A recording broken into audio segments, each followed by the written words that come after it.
Hello दोस्तों, कैसे हैं आप सभी।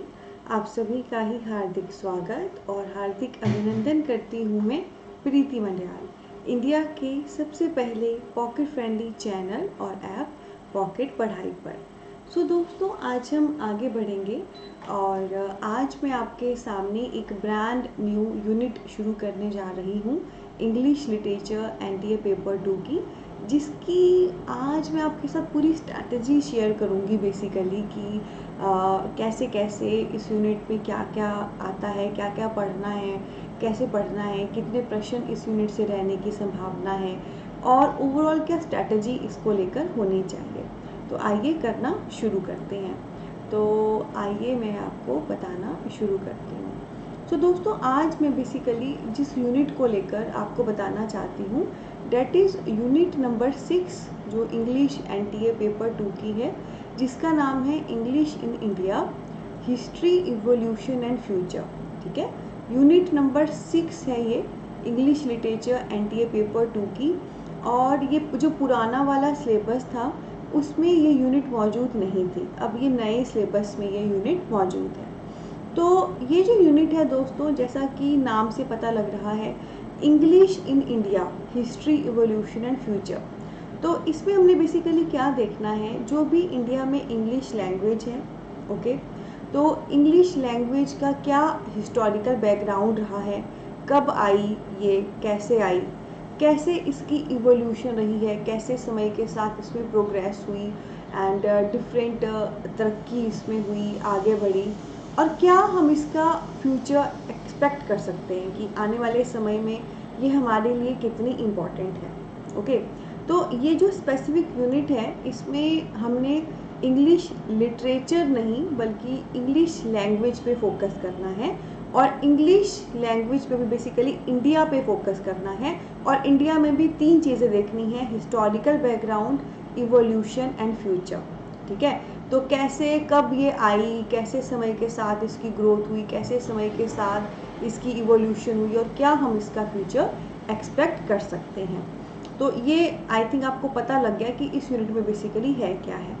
नेक्स्ट दोस्तों, अगर मैं आपको कहूँ कि इस यूनिट से आप कितने प्रश्न एक्सपेक्ट कर सकते हैं English in India, history, evolution, future से, तो दोस्तों इस यूनिट में से यू कैन एक्सपेक्ट 5 to 7 प्रश्न।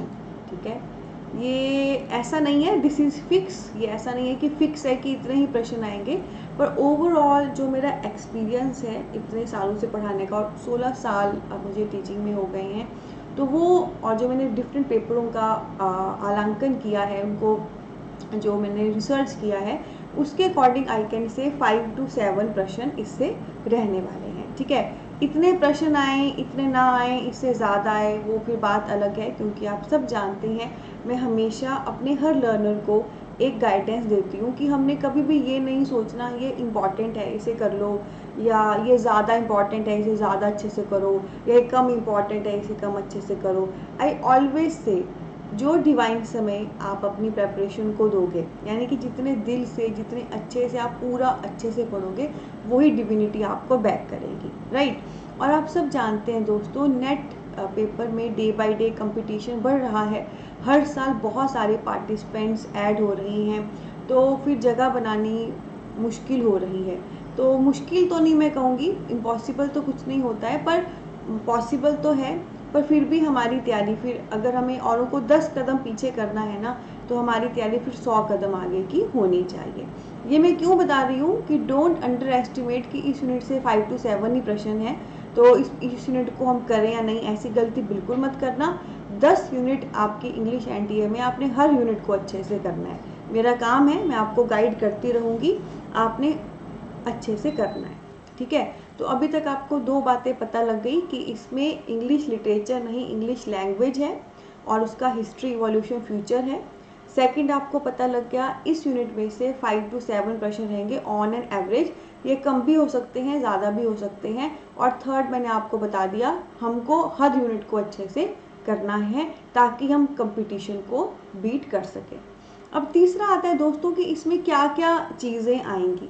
तो ये जो पूरी यूनिट है, जैसे इसमें ABC करके देखो लिखा है, हिस्ट्री, इवोल्यूशन, फ्यूचर, तो मैंने भी इस यूनिट को 3 भागों में बांटा है। पहले मैं आपको इंग्लिश इन इंडिया की हिस्टोरिकल बैकग्राउंड बताऊंगी, फिर मैं आपको उसकी इवोल्यूशन बताऊंगी, फिर मैं आने वाला फ्यूचर आपसे डिस्कस करूंगी। ठीक है, तो जो इस यूनिट में है हिस्ट्री, इवोल्यूशन, फ्यूचर, उसी के तहत मैंने इसके नोट्स प्रिपेयर किए हैं, उसी के तहत मैं आपके सामने ये यूनिट लेकर आऊँगी। इसमें जो हिस्ट्री है दोस्तों, ये बहुत बड़ा पोर्शन नहीं है, छोटा सा है करने को, और जो फ्यूचर है वो भी बहुत बड़ा पोर्शन नहीं है, छोटा है करने को। पर ये जो इवोल्यूशन है, this is the major portion, ये बहुत एक मेजर पोर्शन है जो आपका पूरा यूनिट का मैं कहूँ 95% हिस्सा लेगा। ठीक है, जो हिस्टोरिकल बैकग्राउंड जब मैं आपको बताऊंगी तो basically I will share you the philosophical perspective of English, and similarly जब फ्यूचर डिस्कस करूंगी तो भी फिलोसफिकल पर्सपेक्टिव ही डिस्कस करूंगी। पर जब मैं इवोल्यूशन डिस्कस करूंगी तो उसमें ना मुझे आपको ये बताना है कि इंग्लिश समय के साथ कैसे इवोल्यूट हुई, कब आई, कैसे इसकी तरक्की हुई, क्या क्या इसमें चीज़ें हुई।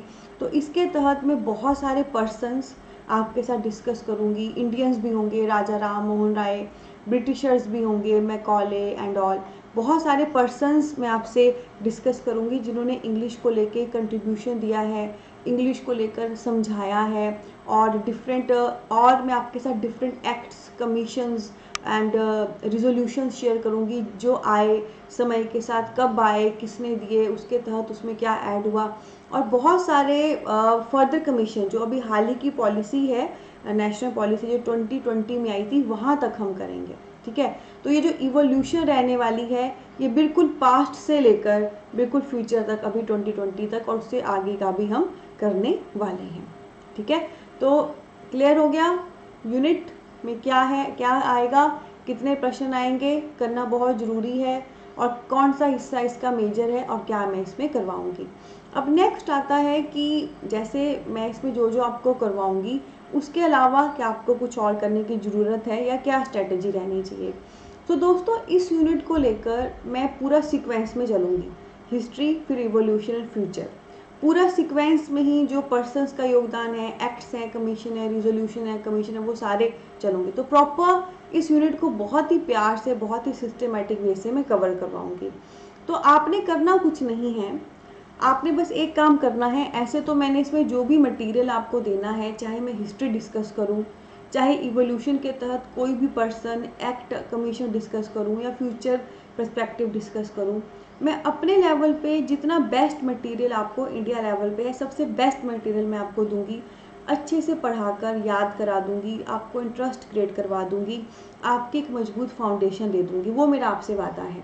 ठीक है, पर आपसे बस एक गुजारिश मेरी है, जब कभी भी मैं इस यूनिट में कोई भी पर्सन, कोई भी कमीशन, कोई भी एक्ट करवा रही हूँ, साथ साथ में आपने उसको विकीपीडिया से देखना है। हाँ जी, यहाँ पे मैं स्पेसिफिकली मेंशन कर रही हूँ विकीपीडिया। ऐसे जनरली मैं कहती हूँ गूगल पे जाके सर्च कर लेना, टॉप पे जो थोड़ा सा दिख रहा है वो नोट कर लेना। पर यहाँ पर I am saying, for example अगर मैं कहती हूँ राजा राम मोहन राय, तो मैंने आपको पढ़ाया इंग्लिश में उसने क्या योगदान दिया, जो भी पढ़ाया, आपने उसको जाके विकीपीडिया से देखना है।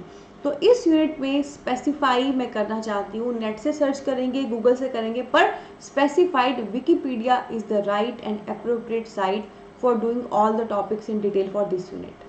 ठीक है, तो जो जो मैं पर्सन, जो जो क्रिटिक, जो जो आपको इसमें करवाती चलूँगी मैं, आपने उस हर को गूगल में विकीपीडिया से देख लेना है। क्लास में भी आपके बहुत सारे नोट्स बनेंगे, बहुत सारे फैक्ट्स फिगर्स आपको पता लगेंगे, पर साथ में विकीपीडिया से जो भी और मिलेगा वो आपने ज़रूर पढ़ना है, रीड करना है, और साथ में उसको नोट डाउन करना है। इसके अलावा मैं ऑलरेडी इसके रिगार्डिंग एमसीक्यूज़ आपको दूंगी, तो वो एमसीक्यूज़ आपने कर लेने हैं। और एक चीज़ आप और भी अच्छी कर सकते हैं अगर आप चाहें, जैसे क्लास का पढ़ लिया, क्लास में जो भी पढ़ा है उसको विकीपीडिया से पढ़ के नोट कर लिया, जो एमसीक्यू मैंने दिए हैं कंबाइन लेवल पे थोड़े से इस यूनिट के वो कर लिए। इसके अलावा 4th नंबर पे आप क्या कर सकते हो, जैसे क्लास में जो भी आप टॉपिक कर रहे हो ना, उस पर जब भी आप विकीपीडिया से पढ़ रहे हो, उसके बाद उसी टॉपिक पे एमसीक्यू भी आप गूगल पे सर्च कर सकते हो। ठीक है, तो जो हम क्लास में मान लो कोई मैंने पर्सन करवा दिया, उसका योगदान करवा दिया, या कोई एक्ट या कोई कमीशन करा दिया, क्लास में तो मजबूत हो गई, फाउंडेशन बन गई, समझ आ गया, इंटरेस्ट क्रिएट हो गया, मज़ा आ गया, क्यूरियोसिटी पूरी है। उसको विकीपीडिया से देखोगे टफ नहीं लगेगा, क्योंकि क्लास में ऑलरेडी अच्छे से किया है, तो विकीपीडिया से भी अच्छे से हो जाएगा, कोई मुश्किल नहीं होगी। एकदम विकीपीडिया पे जंप करोगे कुछ पता नहीं चलेगा। मुझसे पढ़ा है फिर विकीपीडिया पे करोगे आराम से हो जाएगा। फिर थर्ड नंबर पे, जैसे आपने विकीपीडिया पे इस टॉपिक को सर्च किया, वैसे ही उस टॉपिक को थर्ड नंबर पे आप गूगल पे सर्च करना, MCQ on Raja Ram Mohan Roy, MCQ on Macaulay commission, वो आपने कर लेने हैं, ठीक है। और MCQ भी आप 50 से 100 पर टॉपिक कर सकते हैं। तो बस फिर इससे आपका काम पूरा हो जाएगा। तो यही स्ट्रेटजी है, अपने लेवल पे मैं कंप्लीट लाई हूँ, पर जो भी टॉपिक मैं करवाऊँगी उसको आपको विकीपीडिया से देख लेना, फिर उसी टॉपिक पे आप MCQ भी कर लेना, ठीक है। दोस्तों हर टीचर कहता है मैं जो पढ़ा रही हूँ या पढ़ा रहा हूँ, सिलेबस बहुत बड़ा है, सिलेबस बहुत वास्ट है। हर स्टूडेंट कहता है यार पूछो मत, इतना सारा है ना पढ़ने को कि मैं क्या कहूँ। एक्चुअली ये बात वही कहते हैं जो जंगे मैदान में उतरते हैं, यानी कि जो तैयारी के लिए उतरे हैं ना, एक्चुअली में उनको ही पता है कि कितना पढ़ना है, कितना करना है। तो दोस्तों जितना मर्जी मैं आपको पढ़ा लूँ, 100% कंप्लीट कभी नहीं करा पाऊँगी। आप जितना मर्जी पढ़ लो, आप 100% कभी नहीं कर पाओगे। तो सागर है, जितना गहरे जाओगे और गहराई में उतरते चले जाओगे। पर हाँ, इतना करना ज़रूरी है कि एग्ज़ाम क्लियर हो विक्टोरियस कलर्स के साथ, JRF के साथ। तो उसके लिए मैं आपको ट्रैक पे ज़रूर रखूँगी। ताली बजती है ना दो हाथों से, एक मेरी है, आपको अच्छे से पढ़ाऊँ, इंटरेस्ट क्रिएट कराऊँ, आपको मज़ा आए, आपकी मजबूत फाउंडेशन बने, आपको राह दिखाऊँ, आपको कहाँ चलना है, कैसे करना है, आपको ट्रैक पे रखूँ, पॉजिटिव रखूँ, प्रैक्टिकल रखूँ। पर आपको भी आगे आना पड़ेगा। मैं आपके साथ हूँ, आपको भी आगे आना पड़ेगा। जो भी पढ़ाती हूँ, गूगल से सर्च करने को कहती हूँ, MCQ करने को कहती हूँ, रिवीजन करने को कहती हूँ, वो सारा आपको करना पड़ेगा। फिर देखना एक दिन आप ही बोलेंगे कि मैम एग्ज़ाम क्रैक हो गया, ठीक है। और ये जो पढ़ाई है ना, it's not only for net, it's like net का जो पेपर है, मम्मी पापा नहीं, दादा दादी नहीं, परदादा परदादी लेवल का होता है। तो इतने लेवल की अगर तैयारी आप करोगे ना बेटा, baby exams TGT PGT automatically निकल जाएंगे। और मेरी दिल से ये ख्वाहिश है कि जो भी मुझसे पढ़े, परमात्मा उसको इतना सेटल तो ज़रूर करे कि उसकी जॉब पक्की लगे और वो खुद भी खुश हो और बहुत सारी खुशियाँ आगे बांटे, ठीक है। तो ये मेरा इस यूनिट को लेकर स्ट्रैटेजी एंड इंट्रोडक्टरी सेशन था। कैसा लगा आपको? क्या दिल से पढ़ाई आपके दिल तक पहुंचा? तो सेशन को ज़रूर लाइक करें एंड हमारे चैनल को सब्सक्राइब करें। और दोस्तों नीचे मेरा कॉन्टैक्ट नंबर, हमारी टीम का कॉन्टैक्ट नंबर, व्हाट्सएप नंबर दिया गया है डिस्क्रिप्शन में।